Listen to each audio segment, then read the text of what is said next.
Tensura What If? Silver Timeline by CBCTEBAS Chapter 85 Rampage. Rudra could be seen in his throne, deeply engrossed in planning for his game with Guy Crimson. His eyes scanned a large map spread across the table in front of him, marking various territories and potential reinforcements. So far, he had barely any subordinates capable of fighting even a mere maid of Guy's. His frustration was palpable as he realized the extent of his vulnerability. The situation was even more dire considering he had no assets that could stand against a true dragon. Velzard, one of Guy's formidable pieces, could be dispatched at any moment to decisively end their game. Rudra muttered to himself, "I need someone who can be a deterrent for a true dragon." His mind raced through possible solutions as he contemplated expanding his empire and boosting the strength of his imperial guards. At that moment, a lone man appeared before him. He stood with a confident and prideful smile, his presence radiating an aura of formidable power. "I do believe I can be of help to that, my Emperor Rudra," the man said, his voice carrying an assurance that caught Rudra's attention. Rudra's eyes narrowed with a mix of curiosity and suspicion. "And who might you be?" he asked, his tone a blend of hope and wariness. The man's smile widened. "My name is Apophis. I possess skills and knowledge that could turn the tide in your favor. I believe our interests align." Rudra considered his words carefully, the potential for a new alliance or power shift looming large in his thoughts. Milam could be seen playing with her pet dragon outside the modest mansion she called home, located on the edge of the now Nazca Empire. The mansion stood in a city where Milam had grown up, though she had never seen her parents' faces and knew little about them beyond their names. Raised by servants whose loyalties and employers remained a mystery to her, Milam lived a largely solitary life. The only constant companion she had was her pet dragon, small enough for her to hug and carry with her child's body. One bright morning, Milam slipped out of the mansion without notifying the staff. Her eyes sparkled with excitement as she called out, "Let's go!" Her dragon, eager to join her, took flight beside her. Milam followed suit, using her own ability to hover just above the ground, and they headed toward the grassy fields outside the city. Once they reached the grassland, Milam settled into the soft green expanse, enjoying the warmth of the sun on her face. She turned to her dragon and said, "Uncle should be coming soon. I wonder what game we can play today." She bounced up and down with excitement, and the dragon responded with a cute, enthusiastic roar. "Then let's play your favorite," a familiar voice called from behind her, ruffling her pink hair. Milam spun around, her face lighting up with joy. "Uncle, it's been a while," she exclaimed, running to hug the man who had appeared. The man, Rimuru, returned her hug with a fatherly smile and a nod. "Let's go play tag," Milam urged, releasing Rimuru from her embrace. She took off into the air, her dragon following her. Rimuru chuckled softly and unfurled his wings. "Milam, Uncle doesn't do so well in the air," he said, though his smile and the ease of his movement belied his words. Despite the playful complaint, his speed and agility in the air were unmatched by most. Rimuru was known to Milam as her uncle, a title that carried deep meaning. Although he was indeed a parallel existence of Rimuru, he had been tasked with the mission to protect Milam in this world. Rimuru had made sure that his mission was clear, to watch over Milam and ensure her safety. The parallel existence retained the same feelings and desire to protect Milam as the original did, and that would never change. It had been about a year since Rimuru first introduced himself as Milam's uncle. It had been surprisingly easy to slip into the mansion unnoticed. "Rudra seems to have lacked security for his niece," Rimuru had remarked with a grimace. After banishing Rimuru, Hero Rudra's neglect of Milam had been deplorable. Rimuru had made it a point to keep a close watch on Milam and spend time with her. He had also emphasized to Milam that he needed to be kept a secret. He told her that if anyone discovered him, they might never want her to see him again, a statement that nearly brought tears to her eyes. Seeing her distress, Rimuru had reassured her with a comforting smile. "Don't worry, Milam. I'm here for you. I'll always be your friend, even if the others don't want to be." His promise was a lifeline for her, a source of comfort in a world where her only friend outside of her pet dragon seemed to be a secret kept hidden from everyone else. "Milam," Rimuru frowned as he visited the next day, looking over his niece who was wearing a not-so-appropriate clothing. "Change." his words stern, with no room for protest.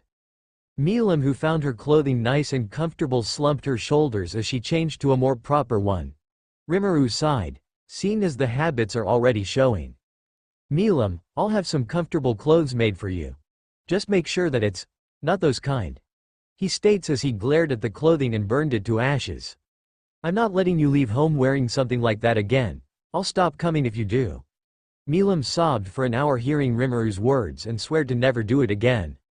Hinata and Luminos have been very alert these past months, after the sudden disappearance of the storm dragon Veldora. All of them have been cautious that the time of his attack will arrive even before child Chloe shows up. Velgrand was not worried, she can at least confirm that he was still alive. Rimuru has volunteered to search for him, even going as far as to go to Veldora's favorite forest. After not finding anything, he has become more vigilant in Luminos territory, which unfortunately took time away from his bonding with Milam. In a certain elven kingdom, once renowned for its benevolent ruler, the noble king had transformed into a tyrant. His reign was marked by cruelty and the abuse of power, a stark departure from the kindness that had once defined him. In the dank, dimly lit confines of the dungeon, his daughter languished in a cell. Her frail appearance spoke of prolonged suffering, hunger and sleepless nights etched into her once vibrant features. Her imprisonment followed countless confrontations with her father, during which she had dared to question and oppose his increasingly erratic demands. His wrath had descended upon her for reasons she could scarcely comprehend. Failed experiments, insufficient resources, and other accusations that seemed increasingly detached from reality. I need a power source, the king bellowed, his voice echoing through the stone corridors. Unlike Advanza, which has unlimited resources, this place is basically in poverty when it comes to resources. His anger was palpable, a dark aura radiating from him that made the servants shiver in fear. The walls seemed to tremble under the weight of his fury. The king's outburst left many of his elven servants confused.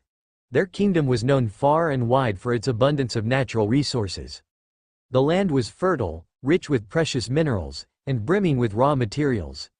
Elven craftsmen, celebrated for their exceptional skills, rivaled even the dwarves of Dwargo. The disparity between the king's proclamations and the reality of their wealth was glaring. Amid the turmoil, a sudden voice intruded upon the king's thoughts. It was an otherworldly whisper that seemed to echo directly in his mind. Zahak, the name was uttered with a chilling tone, causing the king's face to darken with disgust. The name seemed to be a source of profound irritation, a remnant of a past he wished to distance himself from. Don't call me that. The king's mental response was sharp and irritated. How many times do I have to tell you? The voice, unfazed, continued. Whatever you say, anyway, I have a suggestion for you. At the suggestion, a sinister grin slowly spread across the king's face. It was a smile devoid of warmth, a prelude to dark schemes that would unfold with a chilling efficiency. The promise of a new plan, whispered in his mind, was enough to shift the king's mood from frustration to a cold, calculating anticipation. Milam's days followed a familiar routine. Each morning, she would sneak out with her pet dragon, and together they played in the expansive fields near their home.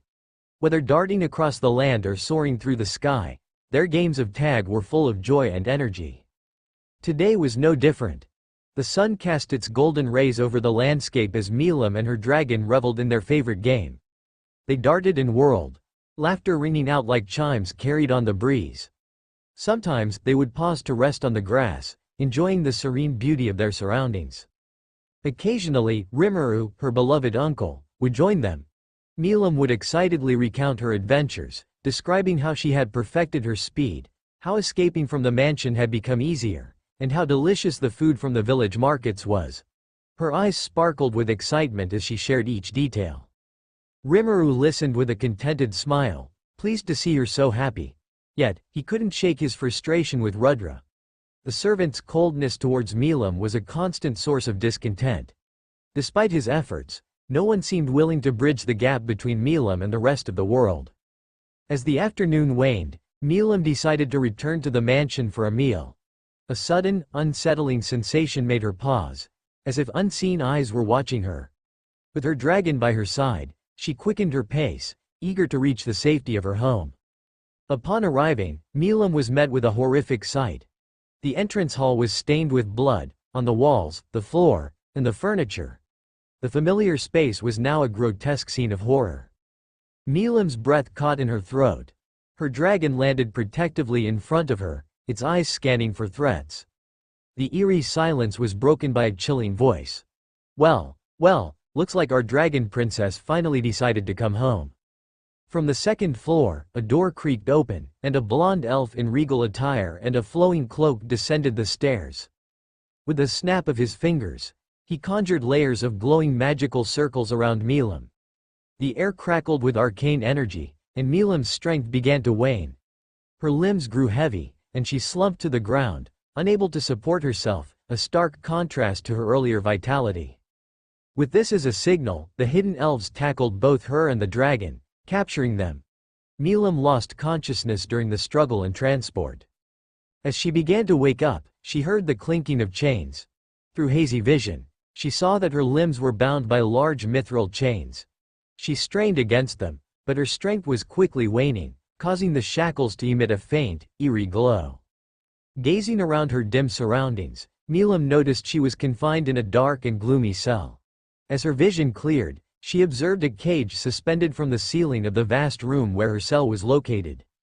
Her eyes widened in horror as she saw her friend, the dragon, within the cage. "No, what? No," she cried out, seeing the dragon's strength diminish with each passing moment under the Elven King's control. HMPH, for a dragon crafted by the Creator, it's hardly useful as a power source, Jahil, possessing the body of the Elven King, scoffed.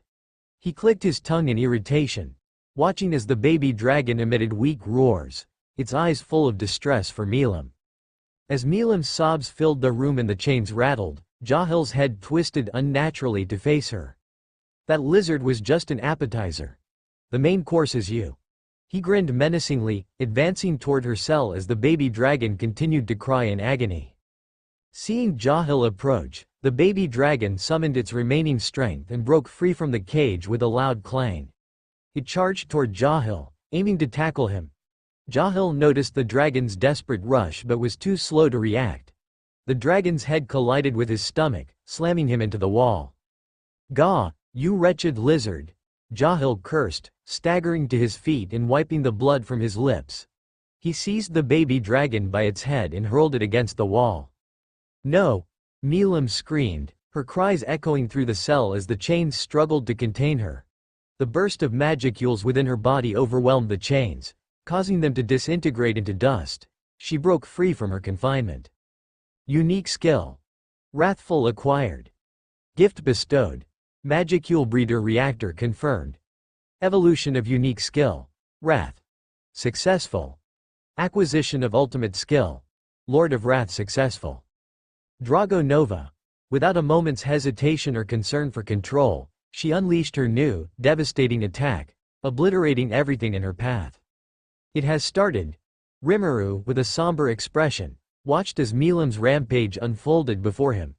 His eyes, brimming with sorrow, reflected the chaos and devastation she was causing. "I'm so sorry, Milam. I'm so sorry."